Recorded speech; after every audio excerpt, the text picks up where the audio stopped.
What's going on, guys? Welcome to another episode of the Coin Vigilante podcast. Like I said, we're taking the podcast to the next level. We have a really special guest that a lot of you people that are watching or are going to be watching know. And we have Crypto Birb. So he is, he's a crypto technical analyst. He's done a lot of things for the crypto space. Great trader, great investor, and he brings a lot of vast knowledge that a lot of people could gain a lot from. He has one of the biggest trading communities out there, trading platforms. So I'd like to pick your brain today, but without further ado, welcome to the show, man. I appreciate it, kind words, and I'm happy to be on the show. Thanks. Yeah, cool. So I have way too many questions to ask, so I'm gonna try to figure out how to word every single one. So we have so much going on in the world today. We have inflation hitting, highest inflation in 5 decades. We have a war that's going on in Ukraine and Russia that is causing a lot of supply chain issues. It's just causing the economy to be so constrained. And all of these factors are kind of, tossing the markets everywhere. Stock market down, Bitcoin, where's it going? Gold. I kind of want to just pick your brain and ask you, in times like this, how do we go about hedging? What do we do about tackling the markets? I mean, any ideas? Yeah, yeah, that's a good and strong, powerful question to kick off. So, well done on shooting straight. Yeah, hi to everybody again. I think I've just entered a very very beautiful community, so I hope you guys take some notes, perhaps as we discuss it. Because of course there's a lot to be mentioned about hedging, right? And hedging, as opposed to speculation, is supposed to more about protecting the capital rather than exposing to risk and kind of like generating the returns. So here the primary focus is set towards protecting the capital, right? And I do believe I am of this kind of just team that that does I basically vote for portfolio diversification tools, right? And of course, many people could argue that if you get Bitcoin and Ethereum and Litecoin, all of that, then you are properly diversified. And I call it bullshit, basically. Mm-hmm. And the reason is because the very nature and the very basic of portfolio diversification methods in terms of limiting the risk, limiting the volatility of the overall portfolio performance, the portfolio equity curve. Uh, it does require negatively correlated assets or assets that are completely not correlated whatsoever, right? So we are talking in terms of cryptocurrencies, like about strong correlations between, let's say, altcoins and Bitcoin, Mm-hmm. right? You can somehow keep the track record of it, by watching, in the simplest manner, the Bitcoin dominance chart, if you will. Well, of course, there are many other tools, to coming up with the correlation. There is a person's correlation model that basically, gauges on the covariance between two different asset performance.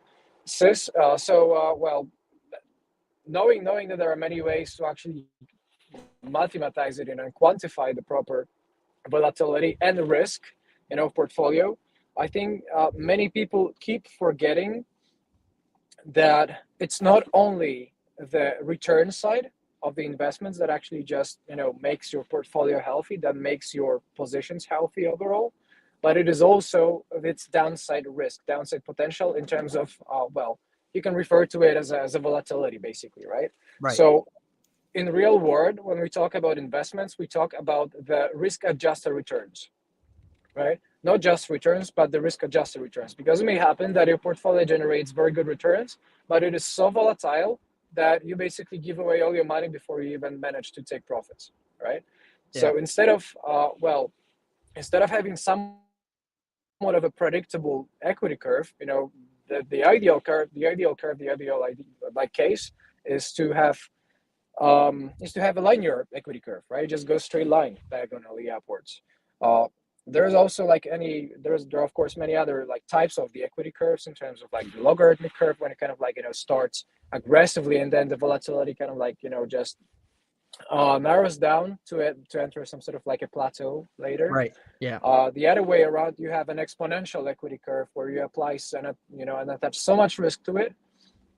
Then there's of course chances for that are super low, but it actually just shoots straight up, right?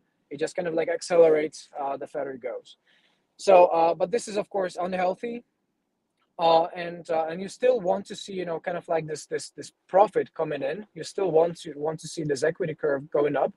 So one way or another, the ideal scenario, the kind of like go to default scenario is delaying your equity curve, and to have it, you have to make sure to to compensate for the volatility, for the standard deviations, for instance, right?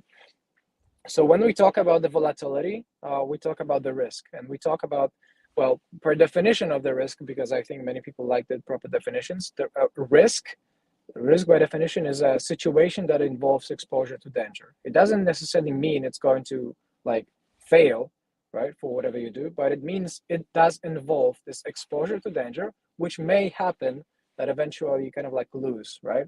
Because Yeah. end of the day, we're talking about the big of low numbers, and if one trade, for you is successful, then it doesn't mean the next 100 trades are going to be successful, right? Or if you lose 3 trades in a row, it doesn't mean that you're going to continue losing forever. Perhaps this can be 3 out of 100, right? Yeah. So one way or another, you need to diversify, like in order to hedge, to limit down the volatility of portfolio, right? Of course, limiting as well the profits to it, the profit factor. You agree to actually just cover for the volatility, right? This volatility factor is what you're trying to eliminate when you try to basically hedge yourself. And by hedging, just like I said, you need to apply different asset classes that are either negatively correlated or uncorrelated, just like I said, right? So and for instance, the simplest case is, dollar and gold, right? The dollar and the gold, or equities and gold, right? More often than not, gold and equities kind of like tend to go and follow different directions, basically, right? You see, like for the past days, especially including the wartime, you were watching commodities basically just going through the roof, right? Crude oil just pumping to like insane numbers. Overall, like I watched the commodity markets by BCOM futures, which is Bloomberg Commodity Index futures, and it tagged, I think, 137 points, if I'm not mistaken. And a year ago at the same time, it was about 80, 85, right? So we're talking about the yearly average increase in the commodities, by 60, 70, 80%. So this is huge. And I'm giving it as an instance, as an example, commodities, because they are usually more often than not negatively correlated to the equities, which are the risk on assets, which means that accounting the highly inflationary environment that we are looking, double-digit inflation, the real inflation, of course, not the one on the paper and the one that is actually printed in Right. the coverage. Then we are talking about monetary, money basically losing value, right, as you hold it. So naturally, eventually, people come up with the conclusion that they cannot store their wealth with cash. They cannot store with basically with cash, and they have to search for some other assets that are somewhat limited for its supply. That is commodities, right? You cannot mine more gold than exists in the world, Right. right? But you can print more money than exists at any time, right? So to combat that, you can diversify already and build a much better portfolio just by diversifying, between stocks or equities and gold, right? Same way, many people tend to ask me, whether I choose Bitcoin or gold, right? Then I'll say, why not choose both, Yeah. right?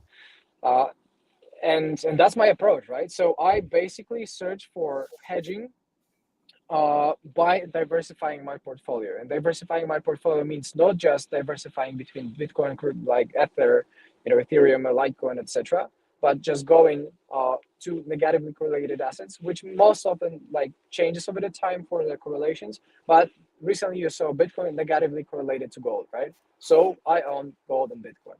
I own silver. It definitely pays off to be in the real estate, because overall the paper assets, or soft assets as John Murphy will call it, are kind of like vulnerable, and vulnerable and prone to be subject to inflation, because well, let's take silver for instance very quick. Silver, about 50% of global supply of silver is basically used in the tech industry. For it serves as a conductor, it serves Yeah. as a as a catalyst somewhere. Uh, 30% remaining 30% is actually used to back up the ETFs, right? So the exchange traded funds that are actually supposed to mirror, reflect the silver's performance. And then only the remaining last 20% of the entire silver supply in the world, just goes to the investment markets directly. So if there is a if there is a chance, you invest in the ETFs, and because only 30% of silver supply is actually covered by the ETFs, Hmm. then it means that if you buy the wrong ETF, it's not going to give you the silver whenever you kind of like, have the right to do it, when there is like supply shock or demand shock at one point. Right. So that being said, again, diversifying between different asset classes, be it hard assets especially, so the commodities, the precious metals, and the real estate as well, right? The lands. Bill Gates, not many people probably know that, but Bill Gates in 2021 had become the biggest land owner, the biggest farmer basically in US, Huh. right? Yeah. So this is the smart money. This is where it moves, right? Uh, so hard assets, I think, are going to be main point of attention. Of course, people tend to realize that later than sooner. But hard assets, real estate, um, hard assets basically. Okay. Now that makes sense, and that's a good answer because you're covering the wide spectrum of things that people could own to hedge themselves to avoid that volatility. True, So true. that does make sense to me. Now when we consider this though, because it was interesting. No one's every time I was looking, maybe 6 7 months ago, 8 months ago, Bitcoin was going to go to $200,000. Bitcoin was going to go to 250. It could hit 300,000 or whatever, even 100,000. See, you were actually one of the few who actually had a lower target than the rest of the people, and I'm like, there's no way. Come on, crypto Birb, like it's got to go higher than that. And no one Hmm. realized that Bitcoin was going to drop 50% right after. And so it was kind of odd too, because when you look at what's happening with all the printing of money, I would assume that Bitcoin would be higher because to me, the whole narrative was Bitcoin is made to counter this, which look, it's still twice the price than the previous all time high of 20,000. So, what do you see? How do you see Bitcoin performing in terms of price? I don't care about fundamentals, but in terms of price, given the current state of everything that's happening, I mean, that might be a hard question to answer, but what's your thoughts? Yeah, I got you. Uh, well, so I'm personally again of this team that believes that you cannot really kind of like put Bitcoin out of the context or any other market out of the context, like just leaving the fundamentals alone, right? Some Yeah. people, like me being technical analyst, I do not believe that price action discounts 100% perfectly, all the information available in the public. I do Hmm. not believe that, right? There is insider trading. Nancy Pelosi bought all the hedge funds. In terms of performance. The Congress people. Just basically are top traders of our centuries apparently, and it happens not because they are perfectly trading, but because they have certain information that is not disclosed to the public, right? So they have this advantage, this information asymmetry. Right. So there is like I do not believe the price discounts everything, or it does discount everything until some unpredictable event that comes from the outside of the market actually just kicks in, right? Because Yep. the Bitcoin chart is not going to tell you when an asteroid is going to crash into Earth, It's not Right. going to Yeah. tell you when Elon Musk just tweets out. It's not going to tell you either when or what Jerome Powell would be to say on today's FOMC meeting, right? Um, so it doesn't discount everything. There is a lot of unpredictability in that, of course. And technical analysis is just the tool to kind of like get you the retrospective kind of like a picture of how the price has behaved in the past, in order to assume certain unchanged conditions for it, right? But when the conditions change outside, the macroeconomic conditions change, the monetary policy, the rate hikes, tightening, etc., then it does take the lead. It does take the prime over the secondary importance of technical analysis, the way I look at it. So Yeah. having said that, we've been watching Bitcoin basically go sideways for a year, right? It's a one monster range. It's a one monster range, like huge range. We are talking about a 50% retracement peak to 12, Yeah. $69,000 high, to $30,000 low, approximately 2,800. But let's approximate it to 72 down to 30. Okay, and this is a proper range belt. Just like you notice, it's twice as big as the entire Bitcoin's history, like in the past until the 2017-18 all-time high. So this is one monster range. And monster range, like lasting for a year, lays the overall dominant tendency and trajectory for the market, which is basically clueless, which is sideways, which is flat. If you turn on the, let's say 20-week average, which is half a year average, and then it's going to basically show off this two bumps, somewhere on the top, but it's sine curve, stuff. It's flat in its performance. Basically, like if you close the chart almost a year ago and you open up right now, you wouldn't see much difference, right? That's what it Yeah. means basically. Yeah. Uh, That's and and yeah. Go uh, ahead. Sorry. and accounting that, uh, and accounting that, I think there's some delay. Sorry about it. And accounting that, you need to be aware that the dominant trend right now in the market is flat, which means it lacks momentum, it lacks direction, and any bullish looking pattern may be easily disrupted. Any bearish looking pattern may be easily broken to the upside. And this is typical of ranges, typical of sideways environment, right? So the way I look at it, we are lacking some sort of like fundamental factor, to trigger and ignite the rally, similar to what we had with Elon Musk, accepting cryptos for Tesla Yeah. payments, right? The retail market has been completely broke. The retail market, has been completely, excluded out of this recent movements because they had managed to liquidate themselves to death, basically, right? Uh, like personally, I wasn't expecting like the reversal out there. The breakout looked solid, and then you had this fundamental factor that I'm referring to. Basically, the Evergrande news, right, came out about their insolvency, about their debt issues, etc. Yeah. And this was the event to the same day, hour, and minute that the release comes out of this news, and the market peaks on the equities, the market peaks in Bitcoin, and ever since we've dropped, 50%, 20%, 22% on the composite index, 15% on the S&P 500 large caps, etc. So again, technically, you would have expected Bitcoin to continue upwards, which I did, right? Which I did, but fundamentally and externally, you kind of like you were given this external factor that didn't really come apparent in the chart, right? That completely devastated the entire market, kind of like outlook. And Okay. then you had, of course, the rate hikes of threats, so naturally kind of plays short and bearish. So we're moving still inside this main dominant lack of trend per se, sideways environment, lacking the momentum and awaiting certain fundamental trigger, the way I see it, similar to what Elon Musk, just accepted crypto payments.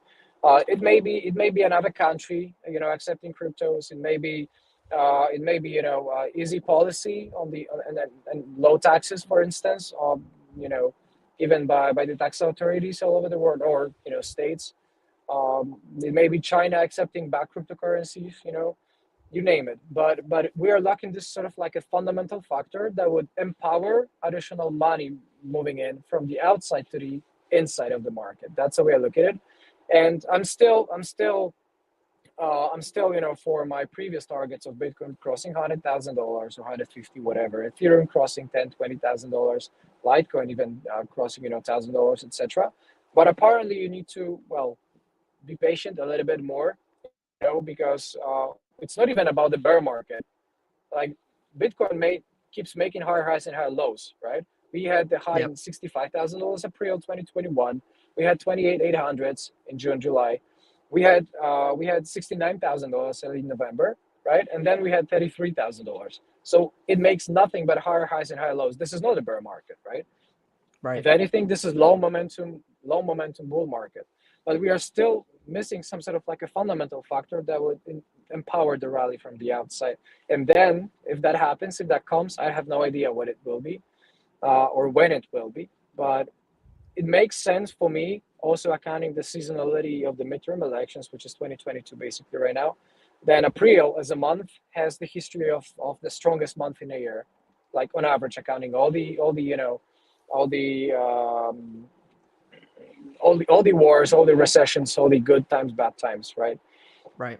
Vietnam wars, etc. So I'm positively looking towards April. Potentially, we are talking about some reversal and at least mean reversion on the equities.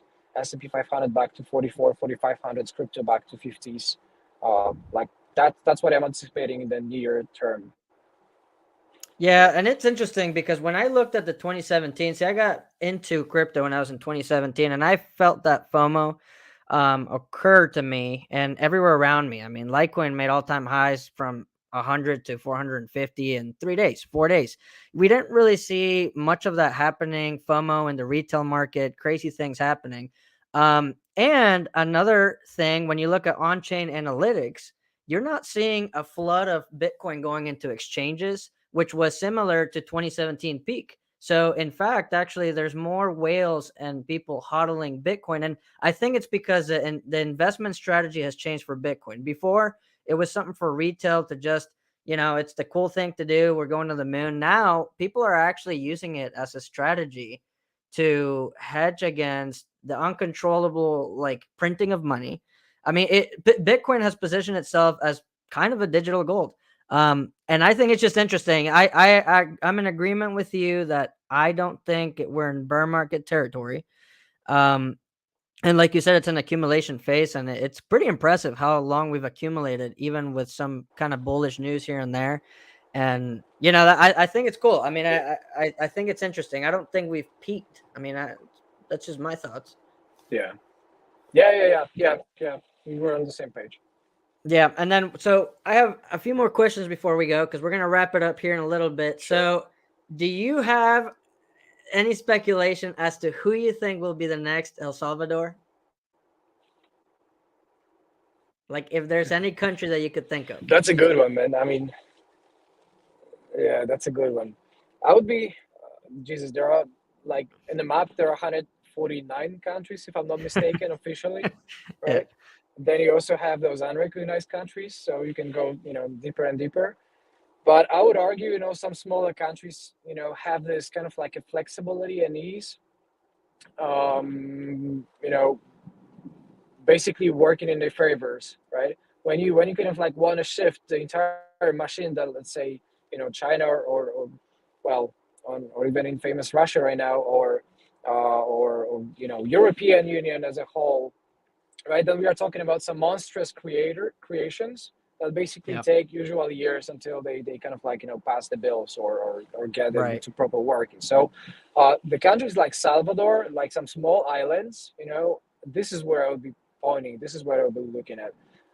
I don't know. So that might apply somehow to Malta. Maybe that might apply to Andorra.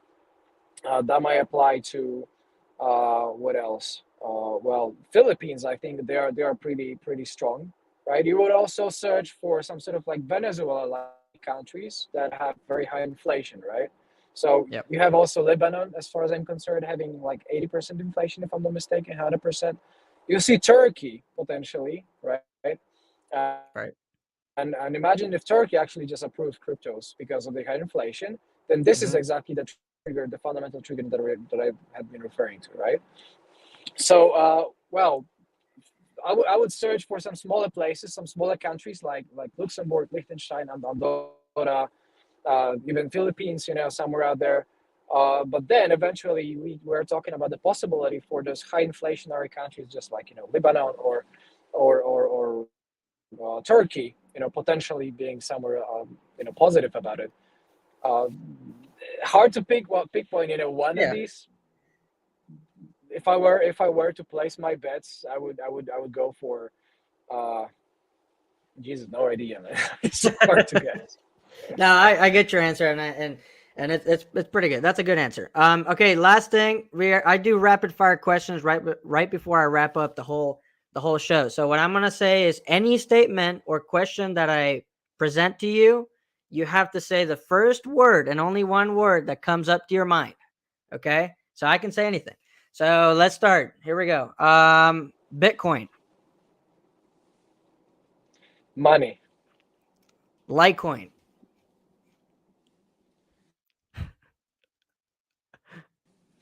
silver, that's a good answer. Let's see, Peter Schiff. gold. That's pretty good. Um, let's do last one. The Birb Nest. Oh Jesus. Well, school. There you go. School. That would be All the right, word. that's That would that's be the good word enough. that I would assign to it.